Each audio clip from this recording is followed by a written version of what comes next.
Okay. Perfect. All right. So, and this topic is very broad. So it was really challenging to pick a few things that I could focus on. But I thought, working with I started working with Paraplay just to get a sense of what kind of interest there is, what is the potential for evaluation, and I'll just present some of these ideas here. Very grateful for Kelsey to kind of to share some of the data with me, some of the administrative data, because that certainly helps to shape the initial thinking around this. But just to get us started, if I can actually change slides here. There you go. So I'll just go over a little bit about what evaluation is because there's so many misconceptions about it. So just wanted to maybe bring up some of the relevant pieces around evaluation. And then I'll touch on some of the tools that you might find helpful around developing your evaluation plan. And again, it's a very large topic, but I'm happy to support you as if you are interested in learning more. And then I will be kind of going back and forth and giving some examples from Paraplay and open up for questions. So just to give you a little bit of background about why I got interested in this, I'm a researcher by training. I have PhD in disability studies, so I was interested in disability. I knew that as a way to understand societal perceptions around disability, challenge some of the medicalized ideas about disability. But then when I started working in a number of disability nonprofit organizations, I worked with Spinal Cord Injury BC. I worked with Spark BC, Social Planning and Research Council, and I also worked with Pacific AIDS Network. I realized that there's a bit of a gap in terms of how we can use some of the research skills to actually demonstrate change and what change looks like. Um, and so that for me became a very powerful tool to demonstrate that. I got involved in one project where I was asked to do a needs assessment for a small organization, and it was just compared to research, I could right away see a difference. Research is much more long term. You don't necessarily see that difference right away. You contribute to some body of knowledge, but you never know what happens to it. Evaluation, on the other hand, is it allows you to answer immediate questions, very relevant questions that organizations might have around the work they do, whether it's making a difference.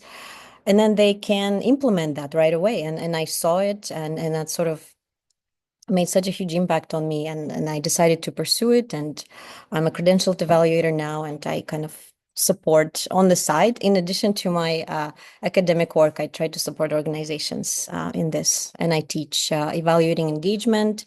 So just looking at how do we evaluate something, again, very hard to measure, something like engagement. Just wanted to get a sense from you, because I still kind of don't know where all of you are at in terms of your understanding of evaluation, what you think evaluation is. And I'm just gonna stop sharing this and share my other screen. Just give me a moment here. Um, Sec. Here we go.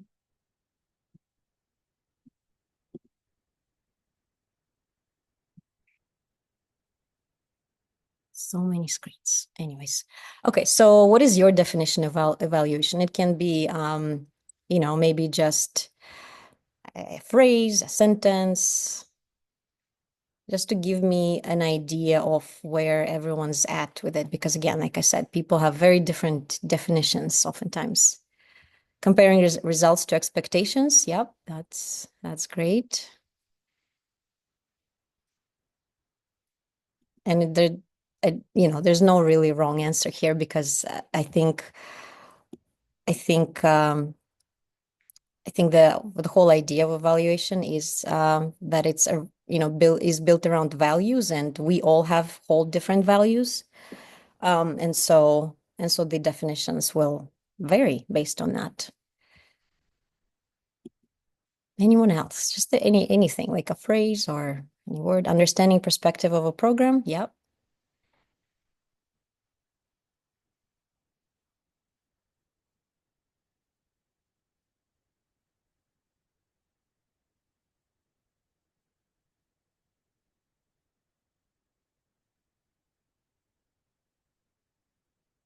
Anyone else? Just waiting for more responses, getting feedback. Yep. How the program is perceived by participants, measuring performance. Absolutely. Yeah. So I think all of you are kind of touching on different aspects of evaluation um, that are very important to consider. So collecting data to understand truly, yeah, the impact. Um, absolutely. Great. Well, it's great to see that there are not that many responses that sort of talk only about the funding and the fact that even though it is important, but we don't necessarily do evaluation only, at least we shouldn't do this only because the funders are asking us to do it, but because it's actually valuable for internal growth of the program. So I really appreciate you sharing that.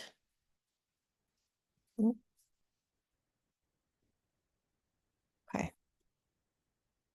All right. So yeah, like I mentioned, there's oftentimes this idea that we need evaluation only because we get a grant, we need to integrate it into the grant.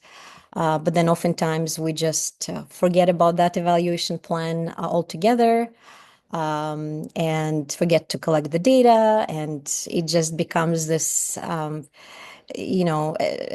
really a tool, really, but something that is just required, but is not integrated into the daily work. And I think that's one of the challenges, especially for small organizations, to think in an evaluative way all the time, right? Like oftentimes it's only at the end of the funding cycle, and the goal of many evaluators is to actually build capacity to make sure that evaluation is consistent throughout different stages of the project, so it's integrated into every step of the project. So a lot of you mentioned and talked about impact. So knowing if you're really hitting the mark can be tough without the right tools. And so evaluation provides those tools, giving you a very clear method to measure your results, see how far you have come, and understand the impact you're having on your target audience. It's also about evidence-based decision making. So it's key to making decisions that are backed by data, and by gathering and analyzing information in a systematic way, you can make smarter choices of where to put your resources, how to tweak your programs, and what your next big moves should be. So it's about making decisions that are informed and aligned with your goals. And again, that was something that's mentioned, checking whether you are on the right tracks and whether you're hitting your goals. One important thing about evaluation is that it's not only about good news. Oftentimes, it tells you something you might not want to hear, that something is not working. So it's beyond highlighting successes, and again, it's sometimes really hard to integrate it into programming, but it's part of that internal growth for the organization. It allows you to consistently assess what's not working potentially, providing a guide to continuous improvement. And it really shows that you're evolving, enhancing your impact, and learning all the time. Other benefits, it's multiple, of course. Yeah, gathering feedback from clients in a systematic way, providing input for strategic planning, because once you know what's not working, potentially you can go back to the drawing board with your strategic plan, your mission and vision. So yeah, there's definitely lots of things to consider. So how do you go about developing an evaluation plan? What do you start with? Um, so the first step would be to understand the purpose, why you're doing this to begin with. So what are the reasons? Do you want to assess the degree to which project objectives were achieved? You want to document the lessons learned. Maybe you want to provide input to guide decision making for the upcoming renewal and extension of the project funding. It's the clarity helps you then to figure out what kind of questions you want to ask from different participants, from other stakeholders.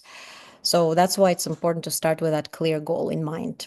Maybe it's just the process-oriented question. You want to ask to understand whether the way you're recruiting people, for example, is working the way you envisioned.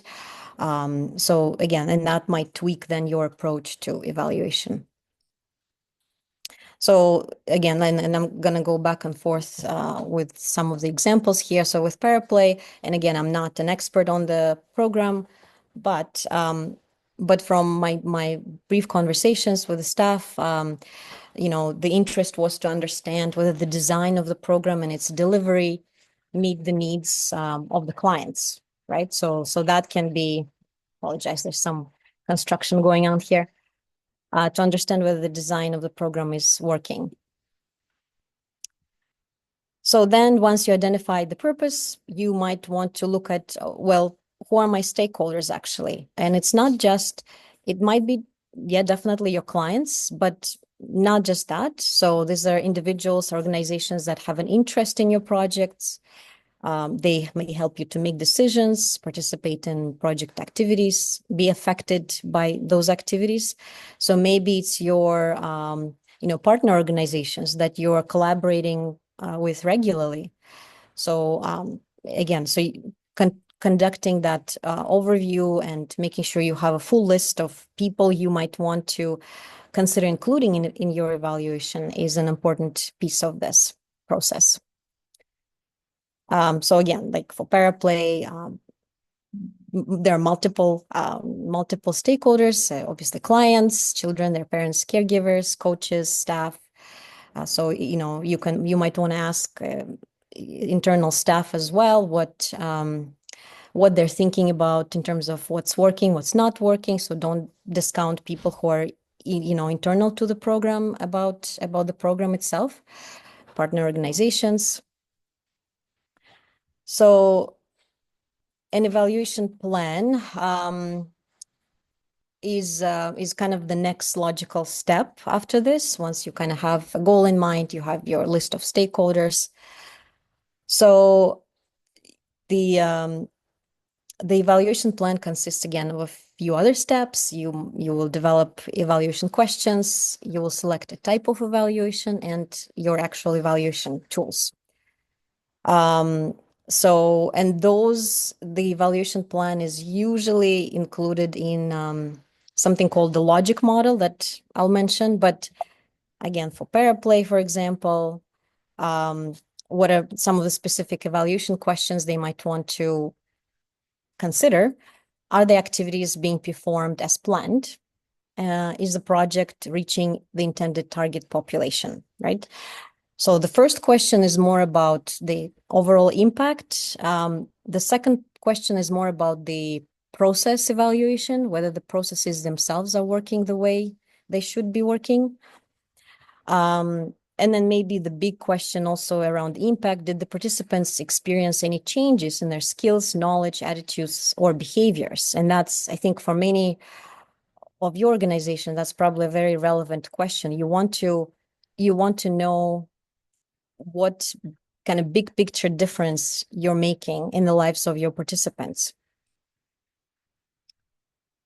So the type of evaluations, there are different types, but again, depending on your questions, if it's more of a process question, focusing on the operational aspect, it's a process evaluation.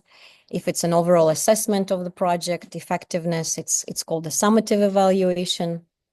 Again, you don't need to know all this terminology, but this is just, again, it's just to give you an idea that there are different types here. And again, data collection tools, those are your tools that will help you understand and answer the questions. There's so many different tools. I know oftentimes we're limited in terms of what is available to us and what we can design. Oftentimes it is only administrative data, or it's maybe just a survey, and that's totally fine. But you will find a whole variety of different ways to measure, like very creative. Now there's arts-based evaluation, and I think it's very relevant when working with children, because you cannot really expect them to complete a serious type of a survey and answer these questions about the impact of the program. So you can maybe design something in a much more playful way. So there are ways to do it. And so this is just kind of going to the logic model now, and that tool that you have. Logic model is really the opportunity for you to articulate your assumptions about the program. Oftentimes we know it, but we don't necessarily take time to articulate, okay, because of this, this happens. So it's if-then kind of a formula. So if I input this number of this kind of resources, it will result in this kind of results. And I think logic model allows you to take that step back and break down your program into these elements. So again, going to the Paraplay program, and it's a draft, obviously. This is like it's not a completed and comprehensive logic model, but an example of something you might want to put into it. So inputs, and again, you would know what those inputs are, because it's everything from the HR, all the resources you're putting in, the venue, like coaches, all the time that is required to plan something, all kinds of things. Again, and it's what does it take to run the program? Outputs, and that's where I find a lot of us stop at. Like, we just measure the outputs. Like, we say, okay, here's the number of sessions we held weekly, monthly. This is the number of attendees, and we stop there. That's not the full evaluation. So we are measuring the output, so we know how many participants attended, but does it really tell us everything we need to know about the program, right? Because just having the number of participants, it's absolutely important, but it does not tell us a full story. And I think, again, evaluation allows you to tell that bigger story about the program. So then you develop something that, in a way, you kind of want to know your long-term outcome first. You kind of maybe go backwards. So what is your big goal at the end? What do you want? What do you think the program is trying to do? So, for example, it's increased physical literacy is your big goal. Then you kind of move backward and say, okay, how do I break it down into medium-term outcomes? Something that I can, because measuring physical literacy, it's very vague. How do I go about it?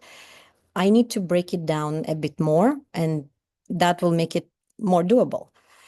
So maybe it's you're breaking it down into increased collaboration with other programs, right? Because that's how you know that what you're doing is working. You are collaborating more. Increased level of confidence among kids involved in the programs, right? So another interesting outcome that you might want to explore. Improved social skills. That might be, again, another element of this. Improved retention in the program, right? So that's another way for you to know that this is working. You then want to maybe break it down even more in something in the short term, where you can measure it maybe within a year or two, something that's much more, again, tangible. Improved structure of the programs, like delivery, venue, type of programming you're delivering. It's and you know that it's working for people. And again, it's much more easier to measure that. Increased awareness about the program. Sometimes maybe people don't know, and if you see that increased awareness, again, you know that you're kind of on the right track there. So how do you then break down these outcomes into indicators? So what are some of the ways to measure that? So if you have your outcomes, what are the tools? Um, Potential indicators can be, parents reporting a positive impact of the program on children's health and well-being. So if you're, talking to caregivers, to parents, they share that, and it can be as part of your interviews. It can be part of the, maybe short survey that they complete, or some other way, maybe just quick phone call, quick check-in with them.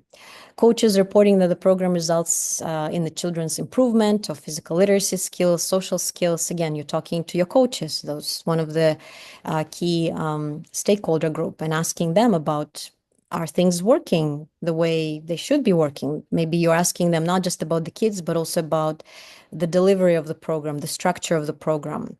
And then the another stakeholder, obviously children themselves, they share that they enjoy paraplay programs, and it can be in many different ways. You can ask that question, but again, this is just an idea of how this can be achieved.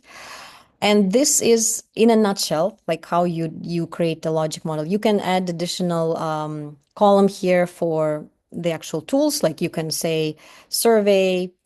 What will you actually use to measure the indicator? So you'll say a survey, I don't know, like a dotmocracy, like where you ask children, for example, to put a little sticker next to some picture, for example, I don't know, a picture of a happy child, for example, and like, oh, what do you feel about this after being part of this, program? And then they can put a sticker somewhere there, and that's your data as well. So as long as you're consistent in terms of when you do it, it not just end of the year, but hopefully throughout the year, and being thoughtful about when to integrate it, so there's not too much burden on the people who are helping you to collect the data. You should have a very good evidence to kind of make further decisions about the program. So I think that's everything I wanted to share. Again, it's very quick, but just wanted to give you a taste of it at this point. But happy to answer questions. Maybe you have any specific questions about your programs. I'm happy to maybe explore that.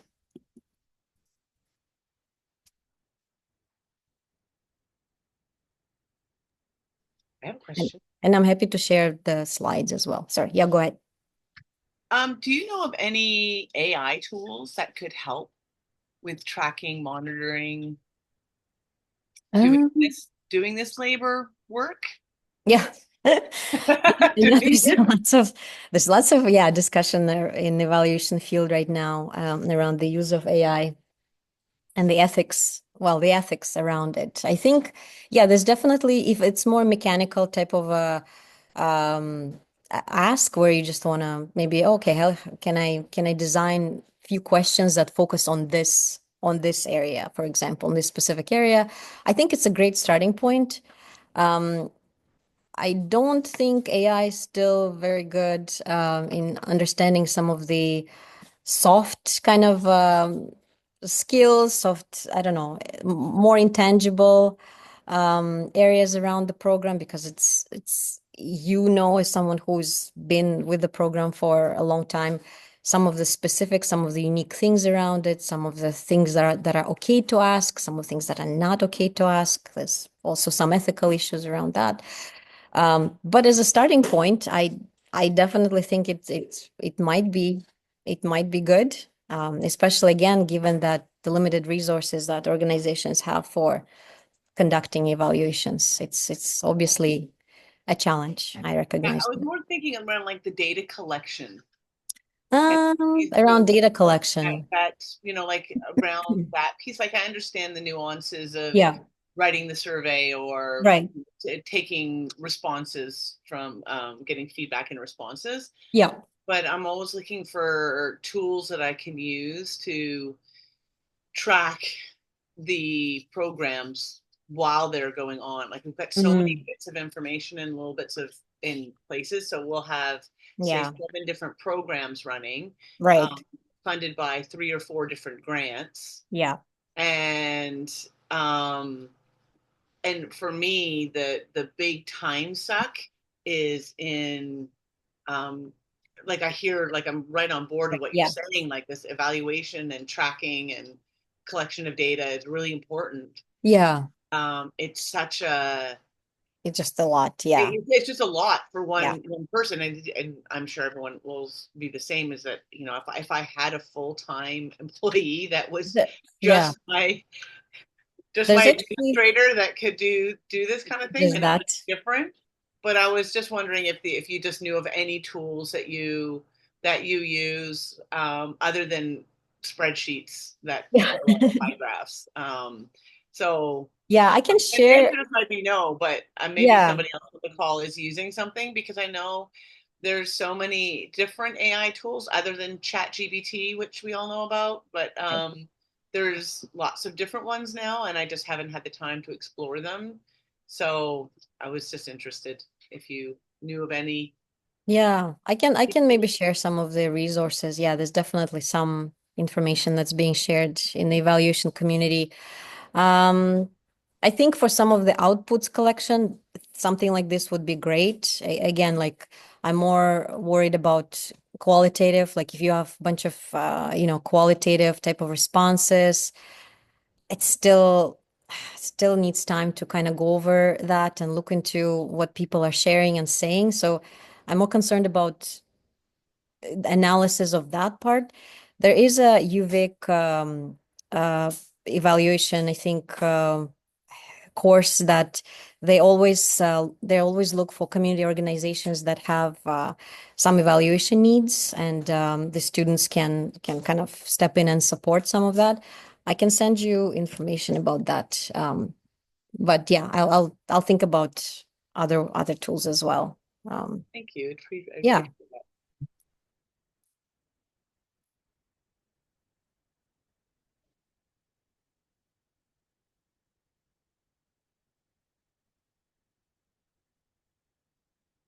What are some of the other challenges that that you have in terms of evaluating the program or thinking about evaluation? What are some of the overwhelming things to think about? Yeah, Carolyn.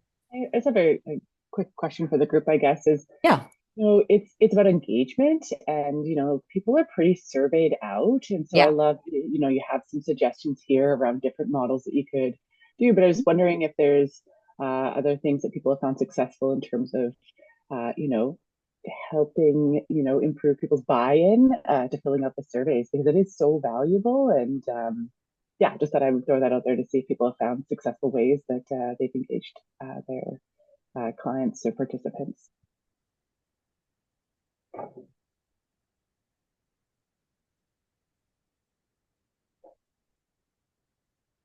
Do all of you mostly use surveys for measuring kind of programs?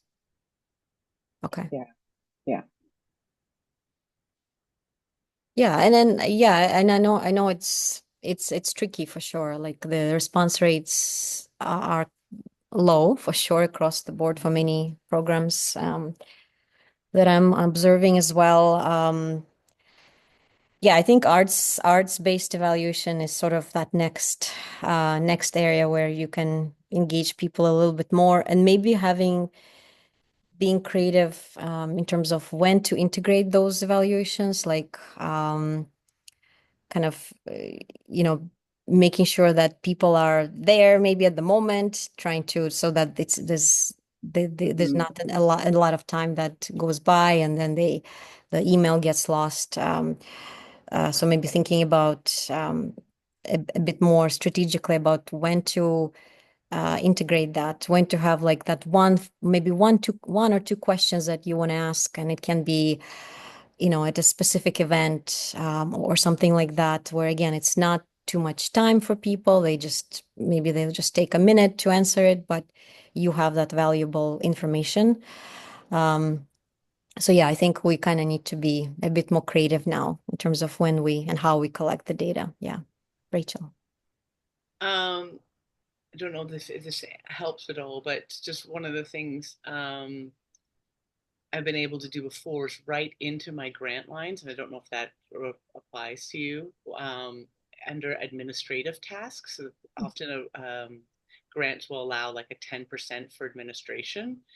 So I then plan for the post evaluation survey, and then I plan to have a draw. So like as in Yeah, incentive. $10 if you Yeah. answer these questions, That's right.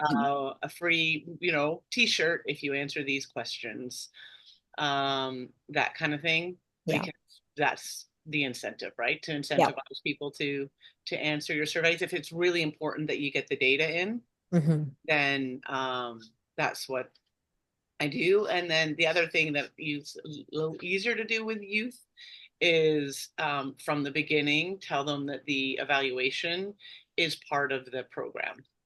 Like it's part of so Yeah. we're offering free rowing lessons for teen girls last summer. And for part of that free service, or that free thing, is that you must, when you sign this, do the evaluation at the end. But that stressed at the beginning as part of the package, part of the rhetoric of what you can expect out of this Yeah. program is the. I think that there's a tendency for the people that are self-motivated to do a survey, myself included. It's when I've gotten really exceptional service or when I've gotten really bad service. Right. And so without the extra incentive, you miss the whole middle crowd. Mm-hmm. The people that are happy but don't really have anything. Yeah. That, is an extraordinary moment or a horrible moment. But the people that just really liked it don't necessarily answer the survey. Yeah. But I have heard the statistic around, if you can get 15% of the people that you put it out to respond, you've done well. Apparently is the going rate, 15%, as low as that. Yeah. So yeah, and I don't know how receptive the funders are right now to integrating more of a story type of, like, if you have a very powerful story that someone shared with you, so it's just kind of going beyond that 1-2 sentences that are shared in the survey, but really sharing something like this. Times those stories can help with seeking out funding. Yeah. Like they want data. Yeah. The results of a funding, but often when you're trying to get the funding, tugging the heartstrings is what starts. Yeah, and that's the challenge with funders too. Yeah, that they still very much are quantitative in terms of what they're asking. Okay, show us the number of people who attended, without actually recognizing, well, that's oftentimes, even if there's not a lot of people, but the impact can be, very significant, and it's not recognized. So there's lots of work that I think the funders need to do in terms of being a much more holistic, in terms of their asks. Yeah.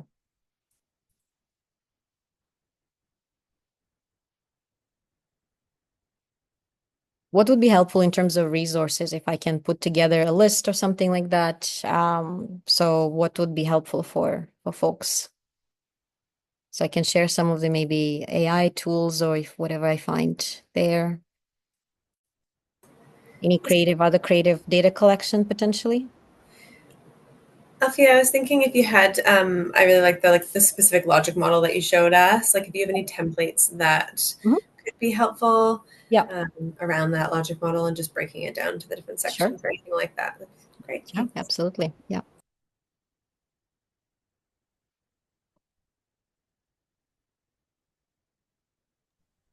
I also have another question. Is it in around, like, if you were doing a survey of by chance, like, do you encourage having both open-ended and like non-open-ended questions? I know that people tend to, be more inclined to engage if it's like, you pick 1 to 5 and pick an option. Yeah.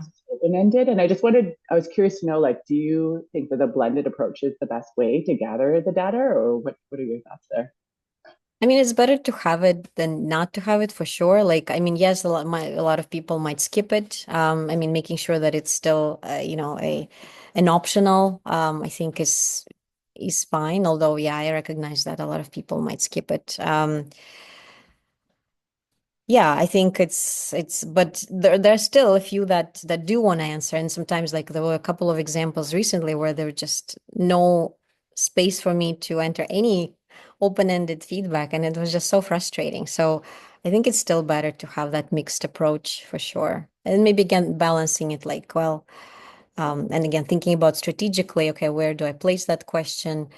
Should it follow? Maybe there's some kind of ways to design the survey in a way um, that will maybe prompt people to complete that section a bit more. So yeah, I can kind of share some ideas about that as well. So survey design.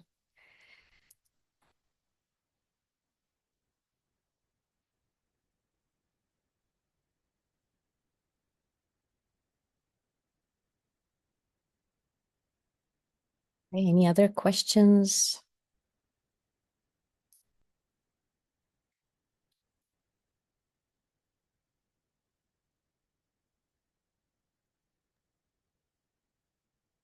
I don't see any more at this time. I'm gonna stop the recording.